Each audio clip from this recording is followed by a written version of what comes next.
So good morning. Thank you for joining us for a little while today. If you're anything like us, you've probably been receiving resources and webinar invitations left and right to continue your work through COVID-19. So we really appreciate you taking a couple minutes today to hear from the BTU team and the Office of Civic Engagement and Social Responsibility. Our goals today are to provide you with some updates on how our programs and initiatives have adapted through these times, share some best practices and key resources that have helped us so far, and hopefully hear from you, whether they be questions or ideas around evolving your work through community engagement, service learning, and partnerships. You'll be hearing from 6 of us, and each of us will take about 5 minutes to share some updates around our programming that impacts faculty, staff, and students, as well as some best practices. Then we will open it up to questions, brainstorming, and discussion. We really hope this is an opportunity not just for you to connect with us on how to continue the momentum of your work, but also to connect with your colleagues who are all facing these same challenges. Right now, I'd like to take a moment to let everyone speaking as panelists introduce themselves. Tess, do you want to start? Yeah, hi everyone, I'm Tess. I'm the engagement coordinator for BTU, and I help manage the BTU database and support funding requests and investments. Hi, everybody. My name is Matthew Darrington. I'm the Director for Community Engagement and Partnerships in the Division for Strategic Partnerships and Applied Research, and I am a Professor of Anthropology in the Department of Sociology, Anthropology, and Criminal Justice, and I'm obligated to say all those things.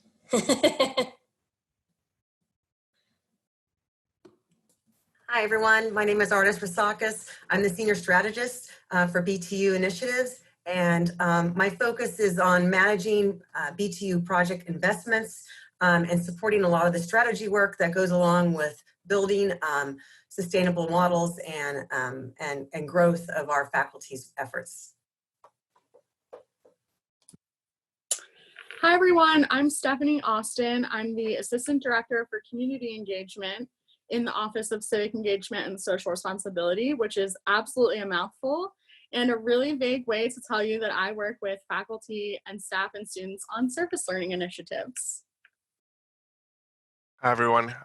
This is Luis Sierra. I'm the Assistant Director for Civic Engagement with the Office of Civic Engagement and Social Responsibility. And the focus area of my role deals with civic agency, civic learning, and democratic engagement of our students. So it involves political engagement, environmental initiatives, and community outreach. Great. And lastly, I'm Kathleen Krostick. I'm the Partnerships Manager in the Office of Partnerships and Outreach in the Division of Strategic Partnerships and Applied Research. My role really focuses on advocating and supporting our partners, as well as expanding our opportunities to work with nonprofit organizations. Before we jump in, I just wanted to touch base on a few little housekeeping items.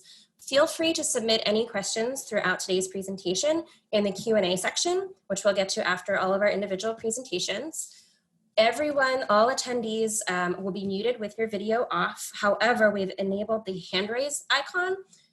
So at the end of today's presentations, if anyone wants to chime in with questions or ideas or discussions, simply click that and we'll enable your audio, but your video will still be turned off. Additionally, all resources mentioned today will be shared in an email to anyone that registered, and we will be recording today's session. And again, please bear with us. If anything goes wrong, we apologize in advance.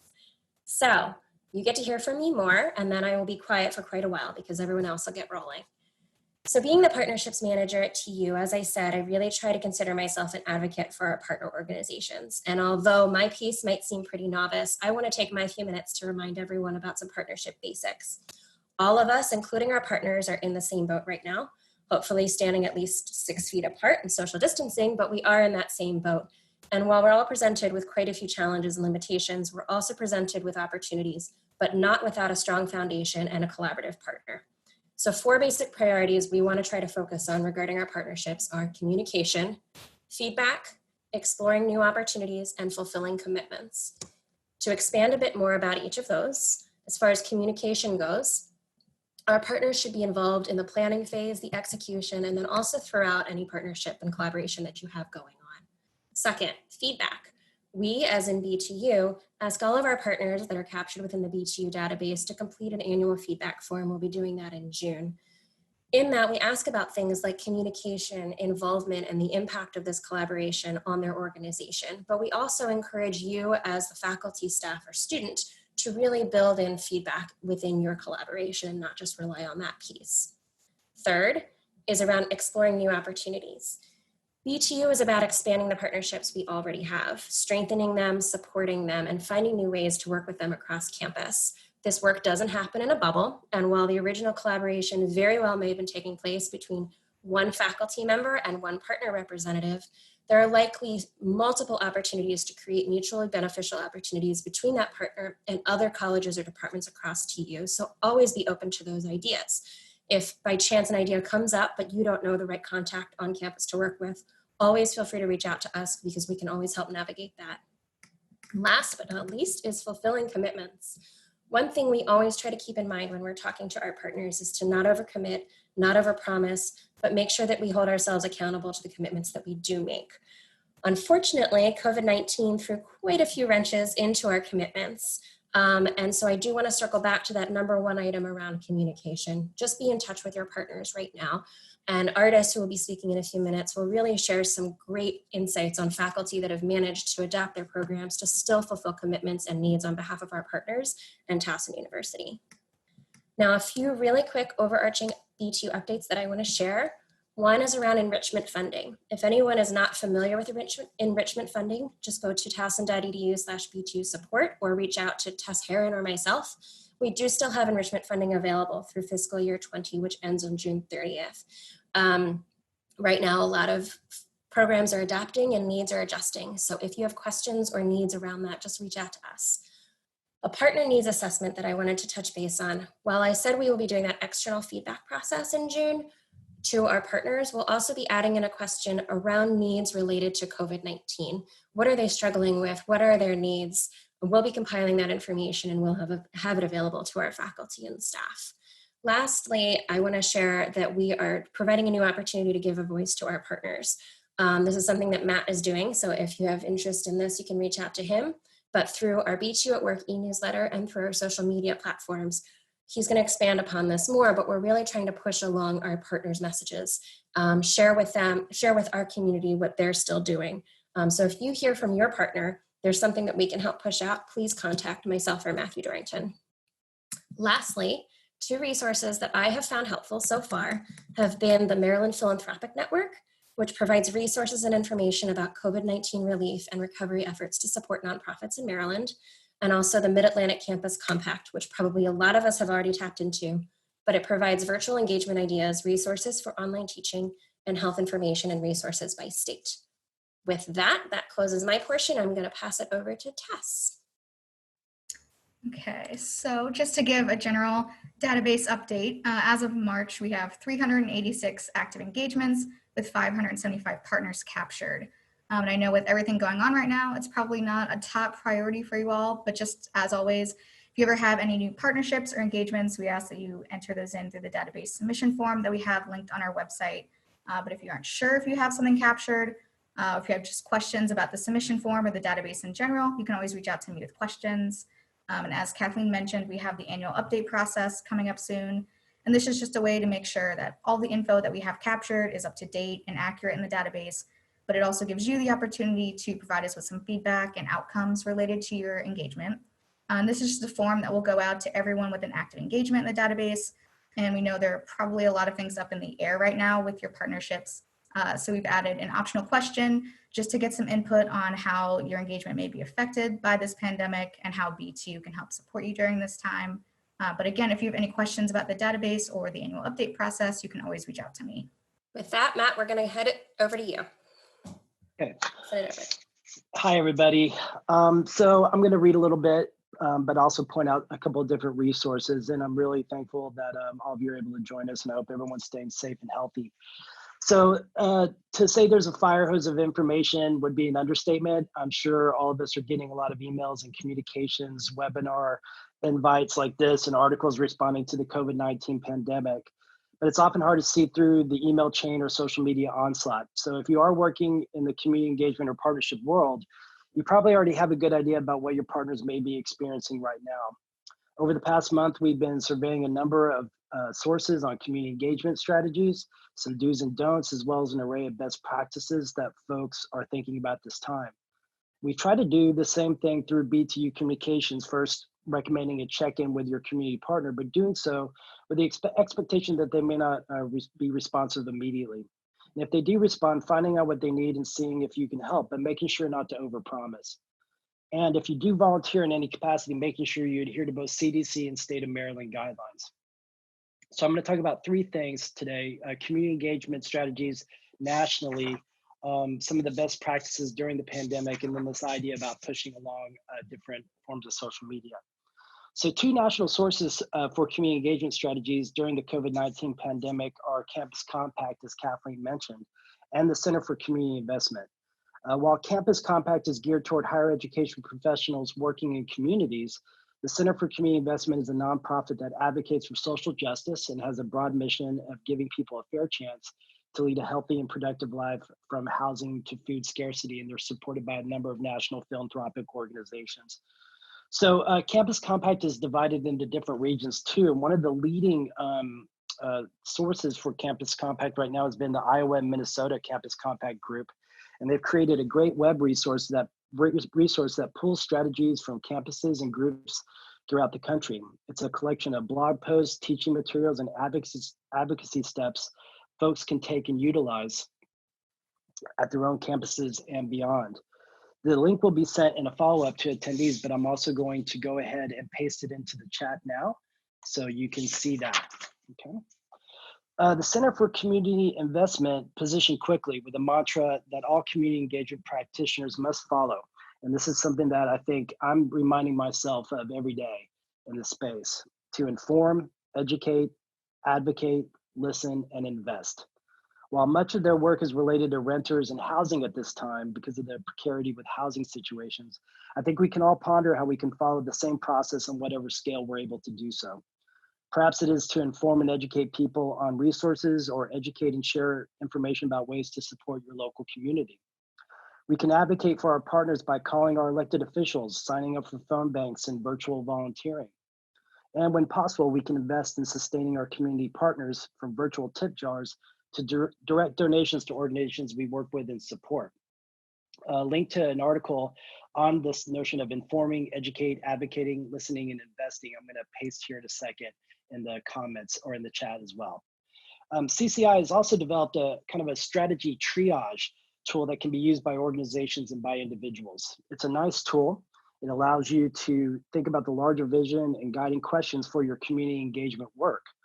What are priorities that must move forward? What can be paused and or removed now? And what is emerging and what may be unknown?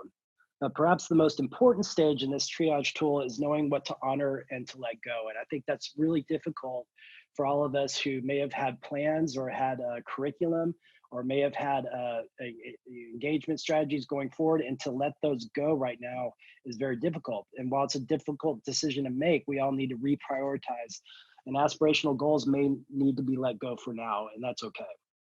And again, a link to this tool I'll send out in just a second in the chat thread as well. So expect 2 more links in the chat. So just a quick word on best practices. If someone else tells me here's a best practice, I'm going to scream, but I'm going to do it anyway. There's some very quick things that we can all undertake that Kathleen mentioned as well. You may want to maintain rapport and availability to the best you can with your community partners. Many of our community partners serve underserved populations, so maybe consider an angel gift or donation, perhaps even helping to do some micro fundraising. Many organizations will not be able to do in-person fundraising or traditional face-to-face interactions in the foreseeable future, and are going to need help developing alternative fundraising strategies too. If there are supply issues, maybe create an Amazon wish list like our colleague Jennifer Ballinger did with her students in a service learning course for their work with Soccer Without Borders. It demonstrates a very nimble thing to do in the service learning space. Or utilize perhaps a retailer that can deliver straight to the organization or their constituency. And do you have the capacity to tutor students? We're hoping, and I think it's already happening organically, tutor networks are kind of starting out of classes and independent efforts, but that's going to be something we're really going to need in the summer to help close the gap in different educational disparities with what's going on. Finally, I authored a blog post last week on the BTU newsletter about our work with Wide Angle Youth Media, and that's going to be the spotlight for our next webinars, working and talking with their executive director, Susan Malone. All of us want to jump into action at this time, but the best thing you may be able to do is simply push it along. And this comes from an article I wrote with my colleague Sam Collins about our response to the Freddie Gray uprising, which the 5-year anniversary is this week. The last thing needed at that point, after the Freddie Gray uprising, was 2 university professors starting to create their own media about what was going on, especially if our community partners in Baltimore were already producing it. What was really needed was to expand the network of individuals to push their media and responses to, and not having a white savior industrial complex come down on Baltimore when our collaborators were already doing the good work. So get on your social media or sign up now if you haven't already, and start sharing, liking, and retweeting. And while these may have been seen as kind of tried exercises before, not real advocacy, with network practices, and they may not be completely satisfying, a lot of nonprofits and community groups are now able to, with data analytics, measure their metrics. So retweets and likes and shares are actually going into their presence, and they're able to show philanthropic organizations that they do have presence. So whereas it might not be as fulfilling as we'd like, pushing along the social media of your collaborators can really be helpful and may even spark a fundraising campaign or push social awareness. Okay, thank you, Matt. With that, Artist, do you want to take over? Thanks, Kathleen. Thanks, Matt. I'm going to build off of Matt and Kathleen's points and talk about how currently our TU campus is applying best practices while considering these basics in building partnerships. As you imagine, the community engagement and partnership efforts have drastically shifted, and we've talked about that a few times since the COVID-19 pandemic. But this hasn't stopped TU faculty, staff, and students from adapting and finding new ways to collaborate. 6 weeks ago, Towson Campus began to transition to online courses, and our leading faculty who were engaged in external partnerships and forced to reframe current activities that were supported by student learning courses and internships. And some of the common aspects of this work included support to the K-12 community and TU students working face-to-face with partners or actually working with K-12 students. And so faculty quickly had to reevaluate and reframe their community projects while adhering to CDC and state of Maryland guidelines. So as faculty started working with their external partners and students, they were exploring these new opportunities. And here are some key considerations that's come out so far with this work. Is the willingness there to even continue the programming? You know, is it too much for the partner? Is it too much for TU students or too much for faculty to take on and move this forward? Delivery platforms is something that's been considered. What's available, what's appropriate? What are the accessibility issues for students and for the partners to actually access new programming options? And that also leads into resources. You know, what are the external and internal resources that are necessary to effectively deliver this new programming? And as mentioned earlier, you know, it's ensuring that this support is continued to be mutually beneficial to our partners, to K-12 students, and to TU students. And that leads us to sort of the final consideration is, are these solutions and commitments going to be achievable? We can't overpromise. We have to make sure that as we change our programming that we can still achieve what it is that we're agreeing and being accountable for. So I have 5 examples of, and I think Matt actually mentioned one, so I'll probably just mention 4, that TU partnerships and community engagements have been successful in reframing. So first, I want to talk about the partnership with the Autism Society of Baltimore Chesapeake, Kay Holman, who's now facilitating virtual support groups for families. Originally, the annual Honestly Autism Day conference was scheduled to take place on March 28th. This partnership has quickly transitioned to support the challenges and stress that families were suddenly experiencing as they were without services for their children. And Kay's team is now providing virtual support groups for families. It's called Together Apart. These are facilitated by the Autism Society of Baltimore Chesapeake staff and Towson University ISTE faculty. TU graduate students are also being brought in to these sessions that are being held by listening, with the idea of transitioning them into participating in these sessions so the social distancing and self-quarantine period extend for a longer time. Second partnership is with Safe Alternative Foundation for Education. This is SAFE. It's an after-school program. Zosha Stuckey and her undergraduate students with grant writing and valued environments, GIVE, have been transforming their in-person spoken word workshop for Baltimore City middle school students into an online course platform. Before COVID-19, the students were leading a 6-week program in person at SAFE. And so the online adaptation is going to still engage these middle school students to write and perform this spoken word piece.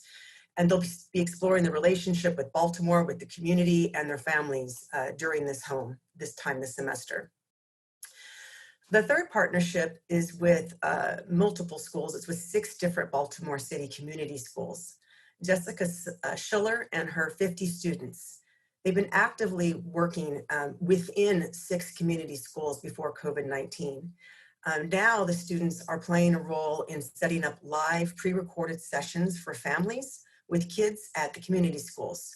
So they're responding to the COVID-19 protocols that Baltimore City Public Schools have produced with these packets of work. The students are breaking down the ideas that are within these packets of work into simpler parts, and they're making it more accessible for students. Our TU students are also tutoring high school students in real time. They're reading to elementary school students online, and they're producing videos about college life at Towson University. Matt mentioned the Soccer Without Border work that Jennifer Ballingee's Home and the Human Project is supporting with the Amazon Smile initiative. The students would have been working face-to-face with their coursework with these youth participants in Soccer Without Borders. And so that's how they transitioned their work to still stay connected to this partner. And finally, our partnership with Refugee Youth Project, Kate Collins and her YAS, Youth Allies and Artists Taking Action in Society. Kate and her graduate students are getting creative on how to stay connected and support these students. This includes us piloting a small art challenge as a way to stay connected and providing some meaningful extracurricular activity during this stressful time. So the art packets are getting mailed out to the students. They'll be organizing weekend art challenges using YouTube tutorials that can be shared back to Kate and her graduate students via Instagram. And then they're even thinking about experimenting by the grad students incorporating the art into their own artwork and making a collaborative project. So this work is replacing the hands-on face-to-face multi-weekend workshop that was taking place this spring. So these are just a few examples of how faculty transitioned their community work and applied best practices during these times. I'd encourage you to check out our newsletter, which we'll make sure we repost as a resource, where you can read more about how these partnerships have reshaped and how solutions have been rapidly implemented. And as you know, our continued partnership support is more important now than ever to our community. So please reach out to us to brainstorm on ways on how we can keep this work moving forward. Next up is Stephanie. Thank you, Artis and everyone. So as we said, Luis and I are part of the Office of Civic Engagement and Social Responsibility, and we're just going to take a few minutes to talk about what our office is doing to continue to engage our students, faculty, and staff, and how we're utilizing some of the best practices that have been mentioned so far. So the first part that I wanted to talk about, which I think is a good segue from Artis, is service learning. So as most of you probably know, service learning looks really different for every faculty member, even in normal circumstances, whatever that is. So this is a huge monkey wrench for all people's community engagement and projects. So things that I've been seeing and hearing, I think Artis did a really good job and a really good, she provided really great examples of folks that have been able to continue their work. And I've definitely been hearing some of that. But on the flip side of that, there have been faculty that have really had to take a hard look at their project and the circumstances that we're in and really let go of their projects, or at least press pause for the semester. And that's a hard thing to do. So creating space to let faculty know that that's okay, and we're in a situation that no one predicted for this semester. So providing spaces to provide support, but also work through that. People have had to scrap their projects altogether, come up with alternate assignments. And so really being a support system has been important for me and our office for service learning faculty and folks that are doing this community engagement. In terms of some co-curricular service, so our office also handles like volunteering and other opportunities. We are being very intentional and very careful about what we're promoting to students, faculty, and staff. It's really important that we are following obviously CDC and state guidelines, and also providing consistent messaging with the university. So we've posted on our website some resources for online or virtual service or engagement opportunities, which will be shared after this webinar. And then also, with some caution, we're moving ahead and engaging our students and student leaders in some recruitment and training for fall programs. So that's typically what we would be doing during the spring semester, is recruiting those students and getting them engaged to help us with our pre-orientation service program called Project Serve. We are moving ahead with that with the knowledge that things could change and shift, and we're coming up with contingency plans, but it's also really important that we're still engaging those students in a way that we normally would for the spring semester. So that's been important. And then also, as Kathleen and Matt mentioned, making sure that we're staying connected with our partners. So not only our partners that are doing service learning with us, but our partners where we're sending students for volunteer opportunities. We obviously don't want to be a burden, but we do want to make sure that they know that we're still here and we're still thinking about them. And we would still love to engage either virtually if they're able, or once we are able to engage in person again. We don't want to lose those relationships. Another thing that our office has really been focused on is how we're building community. So let's say for the faculty fellows group, we kind of threw all agendas out the window at this point, and are just having virtual meetings or virtual space where people can come together and just really talk about how they're feeling, what they're doing, offer support, resources. I think that we're all kind of craving that very informal interaction that we have with folks we know and see all the time on campus. So just providing those spaces. And then similarly for students, also trying to provide ways for them to connect as well. And that leads me into my final point, which is really trying to figure out how we build our social media presence. Our office has always used social media, but this pandemic has definitely forced us to step up our game and think about what content we're sharing, when we're sharing it, and what that looks like, and how we get students to engage in it. So Luis, who's going to talk to you in a minute, he was actually amazing and created a social media calendar for our office, which everyone has access to. So we're able to just drop content in there and talk about what we're going to post, when we're going to post it. So we're not over programming, we're not overwhelming people, but we're really being strategic and intentional. And that can include anything from like a thoughtful Thursday question where we're just putting something out there and seeing who engages, to something more substantial like an online campaign, which we're going to launch next week for National Volunteer Week. If we had been on campus, we would have obviously had a lot of robust programming and service opportunities, but since we don't have that option, we are doing a virtual week campaign where we're going to highlight students and student organizations for their service efforts, also some nonprofits that we work with a lot, how students and faculty and staff can stay engaged during this time, and how they can become more engaged once we get back to campus. So really kind of be intentional about what we're sharing, when we're sharing it, and how we're doing things. So with that, I'm going to turn it over to Luis, who's going to share a little bit more about what our office is doing. Thank you so much, Stephanie. And with that, I'm gonna go into screen sharing a little bit, so we can share some of those resources and examples. But they all boil down to what we started off with, that importance in building community, especially in these times. This building community has always been a part of um, the skeleton of everything that we do, because so much relies on making sure that we are building relationships and partnerships with our students, with faculty, fellow staff members, and of course community partners.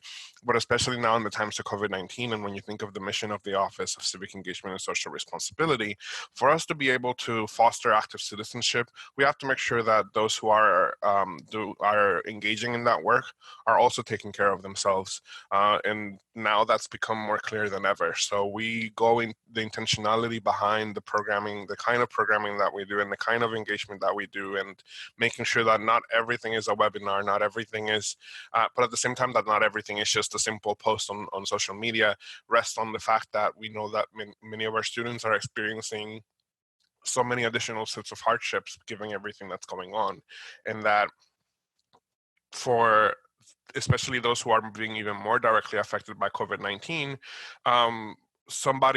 like two people testing positive can have completely different experiences based on where they're from and their identity, socioeconomic status, etc. So that's something to keep in mind, and especially something to keep in mind when it comes to political engagement and building civic agency.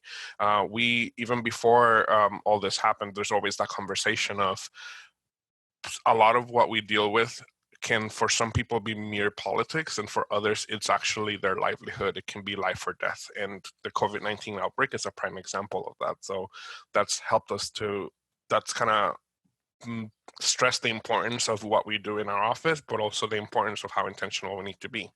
So some of the focus areas that we've done is, first, helping our students having that notion of taking care of themselves, and that and which alludes to what Stephanie mentioned of some of the posts that are just a check-in of like, what is on your music playlist this week, or recipes that are being shared every Sunday, because part of the work that we do in our office deals with students that live off campus. So we want to encourage people with some affordable, easy to make recipes so that they're able to take care of themselves.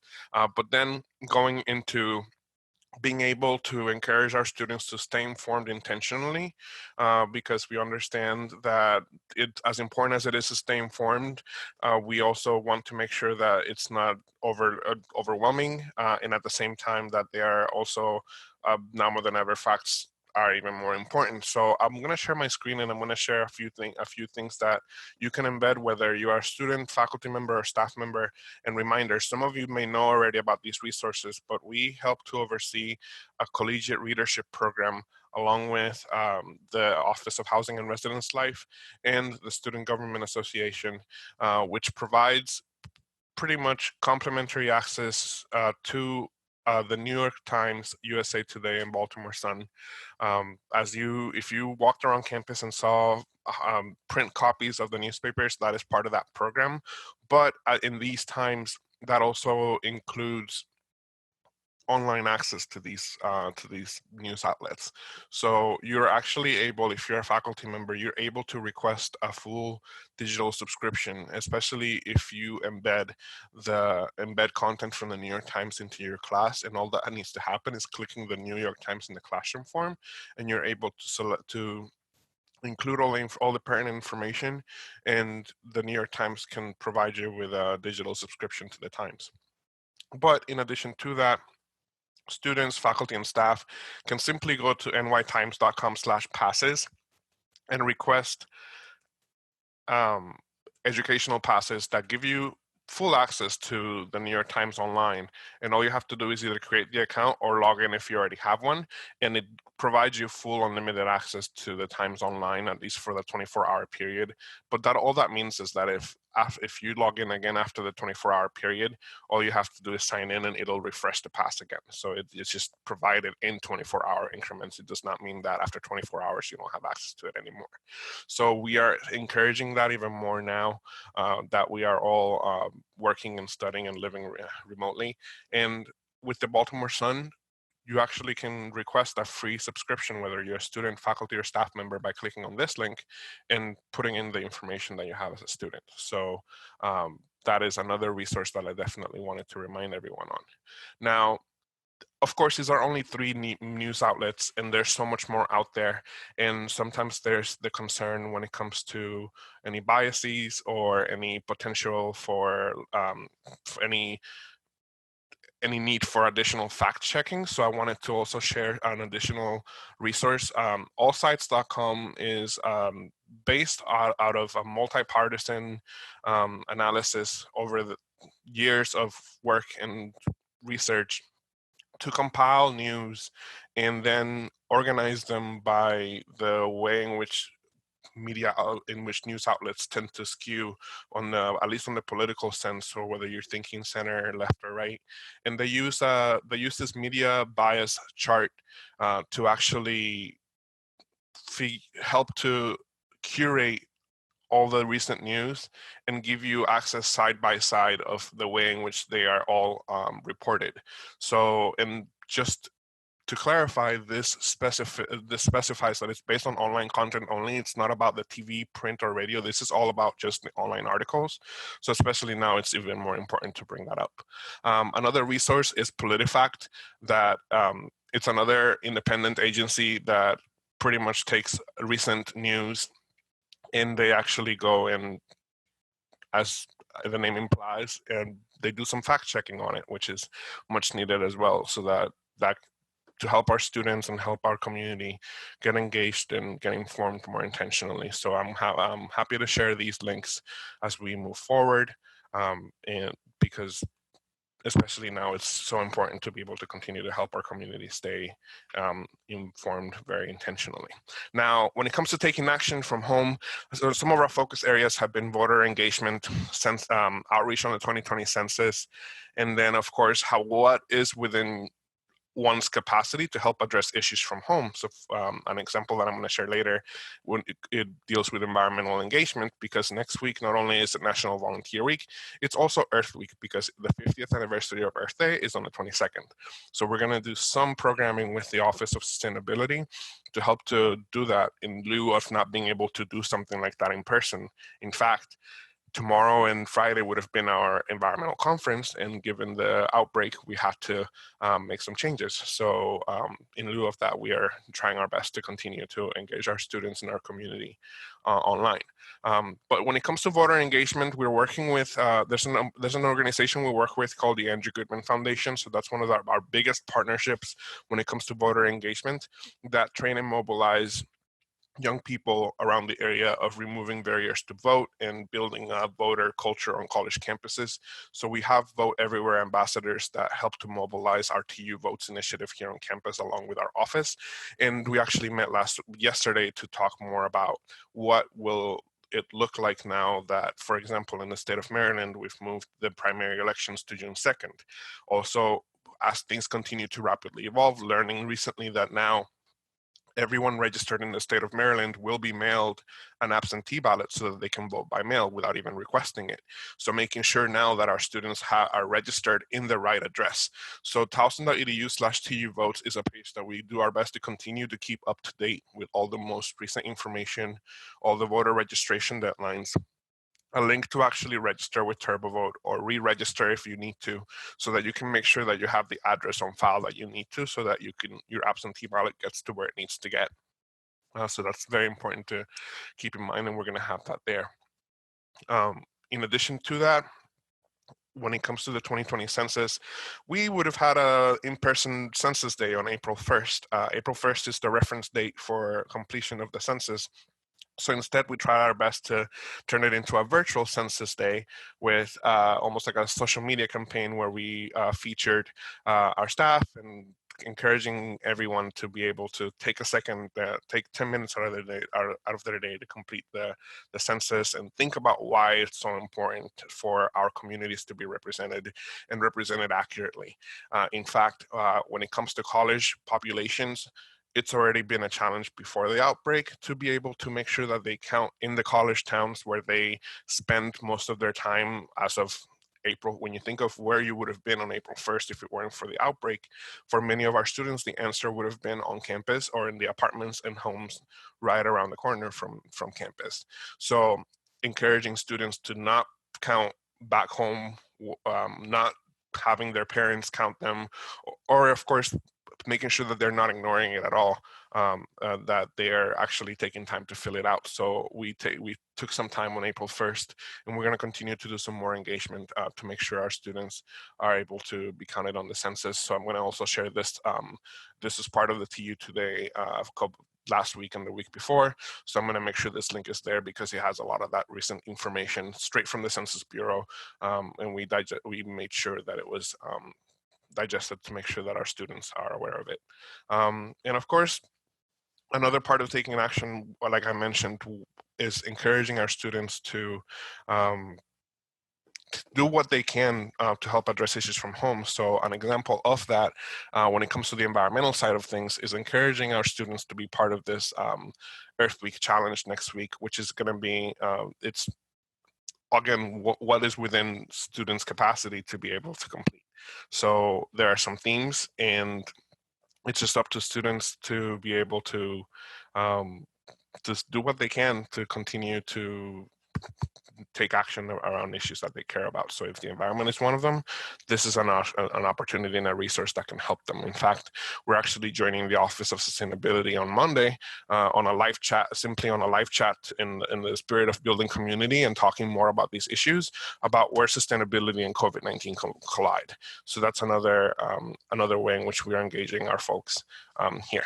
And I know that Matt mentioned earlier that calling your representatives is also another way in which you can engage from home. A resource that I'd like to share is Capital Call to help you make it even easier. It can be an iOS or Android app, but you can also access it through your browser by just going to capitalcall.org, and it'll use your GPS location to pinpoint who your representatives are, how to contact them in almost every outlet, from phone numbers all the way to social media. So this is an app that makes it even easier to be able to advocate for issues that you care about, and something that we also share with our students in our community. So I wanted to put that out there too. So yeah. Thank you, Luis. So with that concludes our presentation. So if anyone has any questions or would like to chime in with any thoughts or ideas or discussion topics, this would be the time. If not, that's okay too. I think I know how to see that, but I don't see any popping up right now. And if there aren't any, that's all right. What I did also want to say though, is that we are going to try to have one or two or maybe more of these webinars. This first one was with us on the Office of Civic Engagement and Social Responsibility. Next week, we will be having one between Matthew Dorrington and the Executive Director of Wide Angle Youth Media. And they'll be discussing how Baltimore area nonprofits are responding to COVID-19. So we definitely encourage you to check that one out next Wednesday at the same time. And we did have a question come in. And it is understanding that most people are virtually and remotely working from home. What are some tips to not overload people with so much technology? I think, one of the things to really think about is how, you pace your day. One of the things that I've realized is that WebEx is now a trigger for me. So to think of it that way, but literally to the point where, say you've got 3 or 4 meetings and you're going to schedule them the way we would normally arrange a calendar is it starts at the beginning of an hour, but you may need 5 or 10 minutes. So maybe start thinking about scheduling meetings or calls or whatever. It's okay to start something at 11:40 or start it at 12:10, because if you're not giving yourself a bit of a buffer to not look at a screen or maybe just to go breathe some fresh air, it's an important thing to do. And to Luis's point, those great resources about, trying to slide through and make sure you're not in the echo chambers, but also thinking about when and where you digest your technology and social media. It can be anxiety producing, it can be stressful. A lot of us who, especially our are extroverts and are more comfortable with face-to-face interactions, this is a very difficult time. And so I think all of us just staying in the mode of patience and recognizing that people are having difficulties. I've been saying since this all began, it's bringing out some of the best and the worst in people, but I think it's mostly the best. And I think everyone's comfortable with giving people space and recognizing that we don't need to be plugged in at all times. We had another one come in. a How does, I'm sorry, yeah, follow-up question. How does that also apply with partnership engagement and interaction? I know most organizations are getting so much information from all outlets.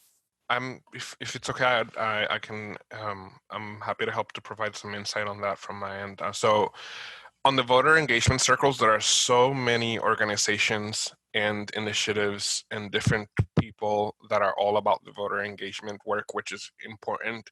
And even before COVID-19, what I'm about to mention was the case. But even now, everyone is sending an update from their end. Everyone is sending their programs and their webinars and their check-ins.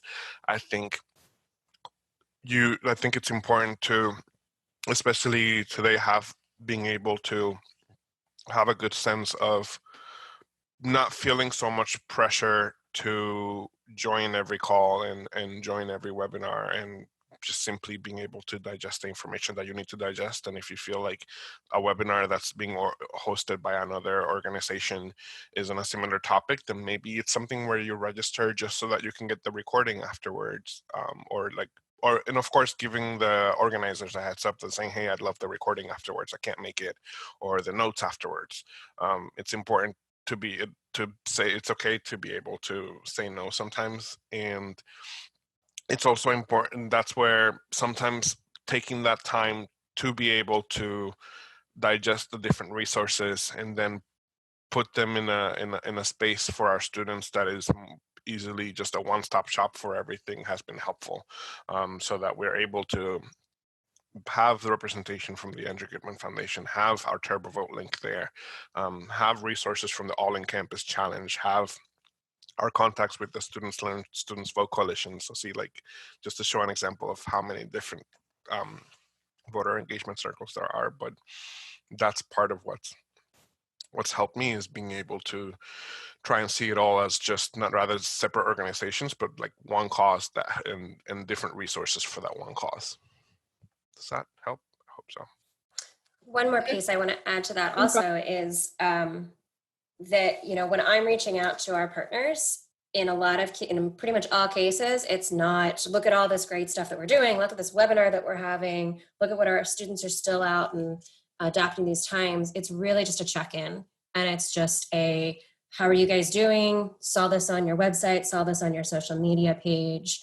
If you're here, we're here, we're still working. If you need anything, but we know that everything is changing and up in the air right now. So really just being there for them, and letting them know that we're a resource, but also not trying to shame anyone and showing all the great things that we're still doing, because not everyone has that capability. Yeah, just to add to that, I think that's a great point, Kathleen. And also, just giving people the benefit of the doubt, right? Like, we're all overwhelmed. I'm sure everyone's getting a million things. So we've kind of been intentional, especially when emailing like colleagues and students, to just include like, this is a touch point. Whenever you're ready, you can get back to us. So not putting pressure on people, and just giving them the benefit of the doubt that everyone's doing the best they can in their own circumstances. And so when folks are ready, they'll be able to reach back out. Any last minute thoughts? Thank you very much for those questions. All right, with that, I guess we will leave you, and thank you again.